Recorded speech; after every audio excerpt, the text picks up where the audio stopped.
बिल्कुल साफ शब्दों में बता देना चाहता हूं कि जो सेना है, जो सेना के बेसिक इथॉस है, उसमें कोई बदलाव नहीं और उसमें मेरा मानना है कि कोई बदलाव आएगा भी नहीं और वही आपकी सेना की सबसे बड़ी ताकत है। और कितना भी परिवर्तन कहीं भी आ जाए, यह ताकत आपकी सेना की कभी कम होने वाली नहीं है और यही है जो कि आपकी सेना को अजेय बनाती है। देश की सेवा और देश के लिए मर मिटने का जज्बा, ये होता है देश की सेवा करने वाले हर जवान के अंदर। और ऐसे ही एक देश की सेवा करने वाले लगभग 4 दशक तक देश की सेवा में लगे मेजर जनरल अनुज माथुर, जो कि आज हमारे साथ हैं। उन्हीं से जानेंगे कि देश के अंदर आज जो स्थितियां चल रही हैं उसमें किस तरीके से उतार चढ़ाव देखने को मिल रहा है और यहीं जम्मू के अंदर जो आतंक का साया लगातार बढ़ रहा है उसे रोकने के लिए सेना किस तरीके से कदम दर कदम आगे बढ़ा रही है। मॉर्निंग न्यूज़ इंडिया के साथ मैं अंबिका। अब बात करते हैं मेजर जनरल अनुज माथुर से।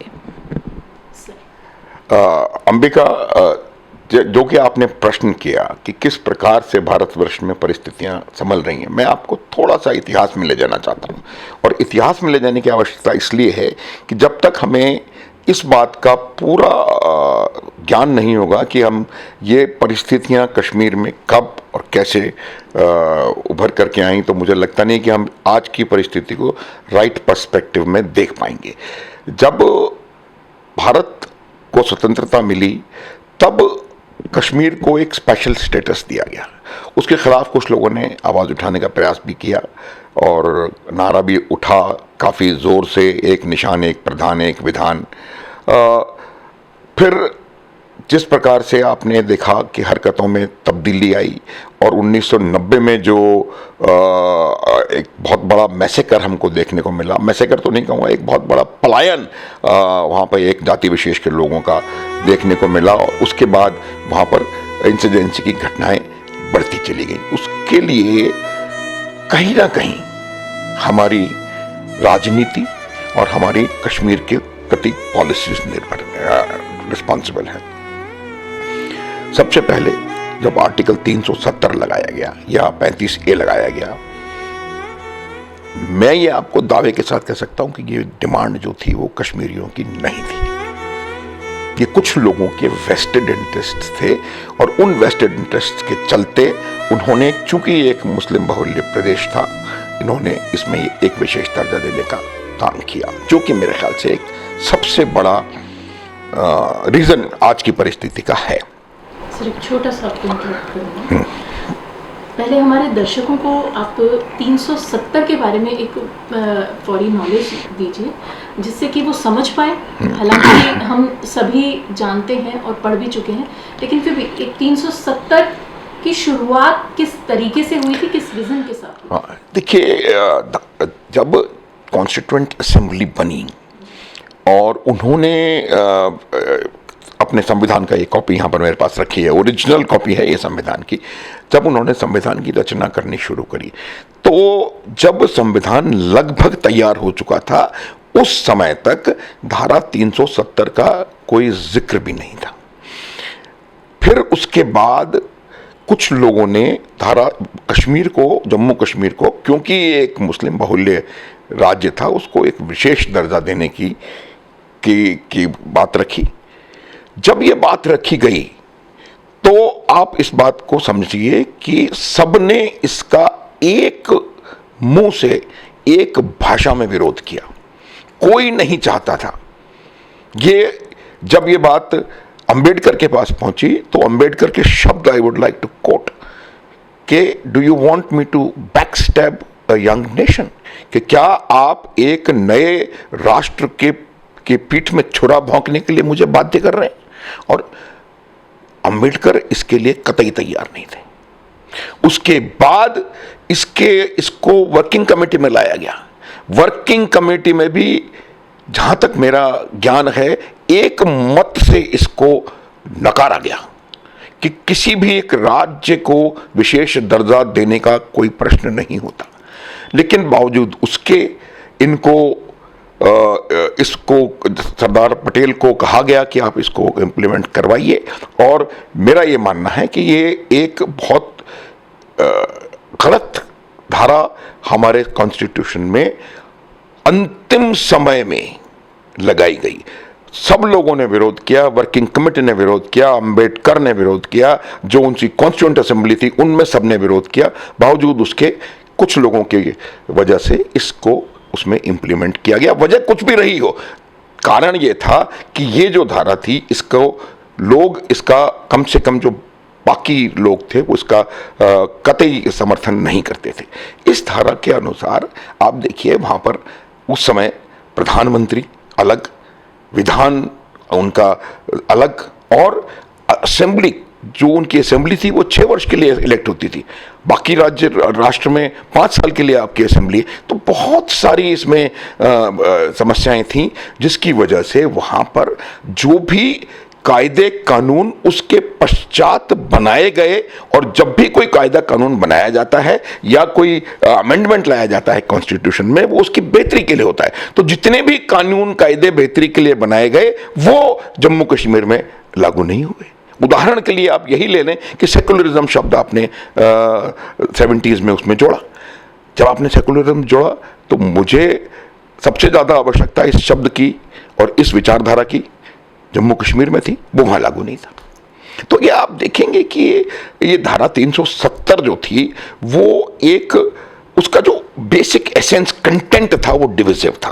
वो एक कंटेंट एक ऐसा ग्राउंड तैयार कर रहा था कि वो एक आने वाले समय में कभी वो भारत से अलग होने का हो सके। तो ये इस तरह से अब जो हमारे इतिहास में एक बड़ा भारी मील का पत्थर जिस डेट को हम कह सकते हैं वो है 5 अगस्त 2019। 5 अगस्त 2019 को भारतीय संसद ने धारा 370 को निरस्त किया, धारा 35A को निरस्त किया। अभी देखिए मैं आपको उदाहरण देता हूं कि जब आपका पार्टीशन हुआ तो पाकिस्तान से कुछ लोग विस्थापित होकर भारतवर्ष में आए। जो जहां से आया वो वहीं बचा, रुका। कुछ राजस्थान में आए, वो राजस्थान में बसे, पंजाब इस प्रकार। उन विस्थापितों में से आपके देश को 2 प्रधानमंत्री, 1 उप प्रधानमंत्री मिला, सरदार मनमोहन सिंह और ये लाल कृष्ण आडवाणी जी, एक और प्रधानमंत्री भारत के। तो 2 प्रधान उसी समय जिन लोगों ने भारतवर्ष में प्रवेश किया और वो जम्मू कश्मीर में आए, क्योंकि वहां से भी आए हैं विस्थापित होकर के। जो जम्मू कश्मीर में पहुंचे उनको ना तो भारतवर्ष की नागरिकता मिली, ना कोई उनको अधिकार मिला, ना कोई उनको किसी प्रकार का कोई सहूलियत मिली, ना कोई उनको जॉब करने का तरीका मिला। और वो वहां से आए हुए विस्थापित भारतीय जो कि पाकिस्तान से भारत में आए, उनको 370 के चलते भारत की नागरिकता 2019 तक नहीं मिली। एक और बात थी, 1956 में बख्शी गुलाम मोहम्मद मुख्यमंत्री थे कश्मीर के। तो उस समय कश्मीर में कुछ सफाई कर्मचारियों की आवश्यकता पड़ी, तो उन्होंने पंजाब के मुख्यमंत्री से बात करी। प्रताप सिंह कैरों थे उस टाइम पे मुख्यमंत्री, और उन्होंने कहा कि हमें वाल्मीकि समाज के कुछ लोग दो। तो उन्होंने कहा कि भाई ये तो आपको नागरिकता का इशू हो जाएगा। तो उन्होंने कहा नहीं, हम इनके लिए स्पेशल प्रोविजन रखेंगे। ऐसे करके सन 56 में काफ़ी लोग वहाँ पर गए और उनकी संख्या बढ़ती बढ़ती आज के साथ समय लाखों में है। उनको भी 2019 तक कोई सहूलियत नहीं थी, कोई हक हुकूक नहीं थे, किसी इलेक्शन में पार्टिसिपेट नहीं कर सकते थे, भारत के वो नागरिक नहीं रहे। ये धारा 370 थी। आप देखिए कितनी विडंबना देखिए, अगर एक कश्मीरी या कोई जाकर के पाकिस्तान से निकाह करके और एक महिला भारत में आती है, वो भारत की नागरिक बन जाती है। लेकिन जो भारत में ऑलरेडी है, सालों से रह रहा है, उसको भारत की नागरिकता, और भारत की नागरिकता जम्मू कश्मीर सरकार क्यों देगी? ये तमाम चीजें थीं, एक बहुत बड़ा कारण रहा। और उसी ही की वजह से ये जो सेपरेटिस्ट मूवमेंट या आवाज उसी की वजह से उठी। इसको आग में घी डालने का काम पाकिस्तान ने किया। अब आप देखिए पाकिस्तान का जो इसमें क्या रोल है, ये बहुत जरूर समझने की जरूरत है। पाकिस्तान ने 47 में, 65 में और 71 में लड़ाई लड़के हमसे देख लिया और हर बार मुंह की खाई, हर बार बुरी तरह से परास्त हुए। वॉरफेयर के इतिहास में कहीं 93,000 लोगों ने सरेंडर किया हो ऐसी घटना नजर नहीं आती। कोई 13 दिन में एक नया राष्ट्र निर्माण हो गया हो, कोई ऐसी घटना नजर नहीं आती। तो जब उनको ये पक्का हो गया कि किसी भी तरीके से वो कन्वेंशनल तरीके से भारतवर्ष पे विजय नहीं पा सकते, तब उन्होंने ये कॉन्सेप्ट शुरू किया 70s और 80s में, bleed India by 1000 cuts. Bharat को 1000 घाव दे करके उसको लहूलुहान किया जाए।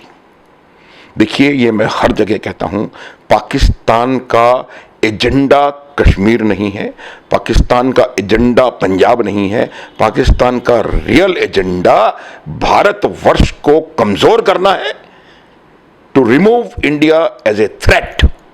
ये पाकिस्तान का एजेंडा है। तो उसके लिए उन्होंने ये एक नई स्ट्रेटजी इवॉल्व करी, ब्लीड इंडिया बाय 1000 कट्स, और वो उन्होंने कश्मीर में इंसर्जेंसी शुरू कराई, पंजाब में उन्होंने प्रयास किया, हर जगह वो इस प्रकार की चीज़ों का प्रयास कर रहे हैं। जब ये कश्मीर का मुद्दा उठा, लगातार वहाँ पर आतंकी घटनाएं होती रही, देश के जवान शहीद होते रहे और देश की हर माँ आंसुओं को पीती रही। लेकिन वही जब धारा 370 हटी, हमारे देश के अंदर बहुत बदलाव देखने को मिले और वो बदलाव हमने कश्मीर में भी देखे। लेकिन आज की स्थिति, जब जम्मू के अंदर आतंक लगातार बढ़ रहा है और देश के जवान शहीद हो रहे हैं, तो उस बदलाव को किस तरीके से देखते हैं कि कैसे कश्मीर से आतंकी जम्मू की तरफ शिफ्ट हो रहे हैं, क्योंकि जम्मू एक पीस भरा इलाका माना जाता था वहाँ रहने वालों के लिए भी। देखिए, मैं आपको 2-3 चीज़ें बताऊंगा। एक तो थोड़ा सा वहाँ के भूगोल को समझने की आवश्यकता है। एक पहाड़ी है, Pir Panjal range, mountain range है, पर्वतमाला पीर पंजाल रेंज है, और जो कश्मीर की घाटी है वो पीर पंजाल रेंज के उत्तर में है, और जम्मू डिवीजन जो है वो पीर पंजाल रेंज के दक्षिण में है। कश्मीर की घाटी फ्लैट एरिया है और वहाँ काफ़ी डेवलपमेंट है और वहाँ उसकी, लेकिन जो पीर पंजाल के दक्षिण का एरिया है वो बहुत ही ज़्यादा दुर्गम, बहुत डिफ़िकल्ट पहाड़ियाँ, बहुत घने जंगल यहाँ पर हैं। तो यहाँ पर चीज़ इंफ्रास्ट्रक्चरल डेवलपमेंट उतना नहीं है, तो उसकी वजह से यहाँ पर ऑपरेशंस वगैरह करना थोड़ा मुश्किल होता है। अब मैं आपको, आपने जो प्रश्न पूछा उसकी वजह, उसका मैं उत्तर देने का प्रयास करता हूँ। देखिए, जहाँ तक सवाल पीर पंजाल के दक्षिण या जम्मू डिवीजन जिसे आप कहते हैं वहाँ है, वहाँ पहले वहाँ भी था आतंकवाद, लेकिन आतंकवाद का पूरी तरह सफाया कर दिया गया था और कश्मीर घाटी से भी आतंकवाद का सफाया हो गया। अब क्या हुआ कि पाकिस्तान नहीं चाहता कि भारतवर्ष में शांति हो, भारतवर्ष में प्रगति हो। मैंने पहले बताया एजेंडा क्या है उनका, कश्मीर उसका एक प्रयास है, लेकिन एजेंडा उनका भारत है, भारत को कमजोर करना उनका एजेंडा है, चाहे वो किसी भी प्रकार से कर रहे हो। तो अब वो नहीं चाहता। अब क्या हुआ कि 2019 के बाद, 5 अगस्त के बाद जबरदस्त डेवलपमेंटल एक्टिविटी हुई, 2-2 करोड़ सैलानी वहां जा रहे हैं, वहां पूरी शांति हुई। लोकसभा के इलेक्शंस हुए, उसके पहले भी पंचायत के इलेक्शंस हुए। लोकसभा के इलेक्शंस में जम्मू कश्मीर में भारत के कई अन्य राज्यों से ज्यादा प्रतिशत मतदान हुआ। तो ये पाकिस्तान को पचा नहीं। अमरनाथ यात्रा चल रही है, बहुत सुचारू रूप से चल रही है, ये पाकिस्तान को पच नहीं रहा। भारतवर्ष का बढ़ता हुआ कद, भारतवर्ष की सुदृढ़ होती हुई आर्थिक व्यवस्था, भारतवर्ष के प्रधानमंत्री का बहुत जबरदस्त पूरी दुनिया में प्रभाव, ये उनको समझ में नहीं आ रहा कि वो किस तरह से इकोनॉमिक कंडीशंस में नीचे निकलते चले जा रहे हैं। दूसरी बात, अब पाकिस्तान नहीं चाहता कि किसी भी प्रकार से यहाँ पर असेंबली के इलेक्शंस आसानी से हों। पाकिस्तान चाहता है कि जो भी दूसरे वर्ग के लोगों की एक्टिविटीज़ हैं उनमें खलल डाला जाए, ताकि वो एक हिंदू मुस्लिम या इस प्रकार की एक सिचुएशन यहाँ क्रिएट कर सकें जो ये सिद्ध करे कि वहाँ हालात नॉर्मल नहीं हुए।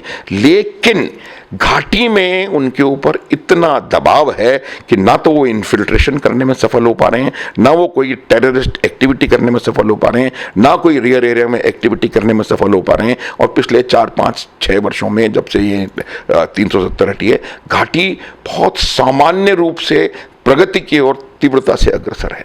तो ये बात, जब इतना दबाव है तो उन्होंने अपना एरिया फोकस शिफ्ट किया साउथ की तरफ। अब मैं आपको एक और डेवलपमेंट बताता हूं। जब गलवान में आवश्यकता पड़ी तो चूंकि ये जब पीर पंजाल के साउथ वाला इलाका कंपैरेटिवली डॉर्मेंट था, डॉर्मेंट मतलब कम हरकतें हो रही हैं, तो वहां से उन्होंने कुछ लोगों को हटाया और उनको चीन के खिलाफ गलवान के इलाके में, लेह लद्दाख के इलाके में डिप्लॉय कर दिया। जब डिप्लॉयमेंट यहां से हुआ, लेकिन आपको इतना बता दूं मैं अंबिका कि जो भी इस प्रकार से भारत की सेना रीडिप्लॉयमेंट्स करती है तो इस बात का यकीन करती है कि जहां से ट्रुप्स उठाए जा रहे हैं वहां की सुरक्षा के क्या इंतजामात होंगे। तो ये आप निश्चिंत रहे, मैं ये नहीं कहना चाह रहा हूं आपके दर्शकों को कि उससे यहां की सुरक्षा वीक हुई, लेकिन इन टेररिस्ट्स को लगा कि यार ये इतने ट्रुप्स यहां से चले गए हैं तो ये मौका अच्छा है, घाटी में दबाव है, घाटी में हम कुछ कर नहीं पा रहे, तो इस मौके का हम लाभ उठाएं। इस वजह से उन्होंने जम्मू डिवीजन में हरकतें तेज कर दी क्योंकि उनको लगा कि यहां पर हम इनका एक, लेकिन आप देखो जितनी बार जो उन्होंने करने का प्रयास किया है उतनी बार उनको मुंह तोड़ जवाब दिया गया है और उनको जहां वो जाना चाहते हैं हुरों के पास भेज दिया गया है। तो ये वजह, मुख्य वजह यह रही कि यहां पर थोड़ा उनको लगा कि वो यहां पर अपनी एक्टिविटीज को बढ़ा सकते हैं। दो वजह, एक तो वहां पर कुछ कर नहीं पा रहे और दूसरा यहां पर थोड़ा थिनिंग आउट हुई थी, ये उनको लगा।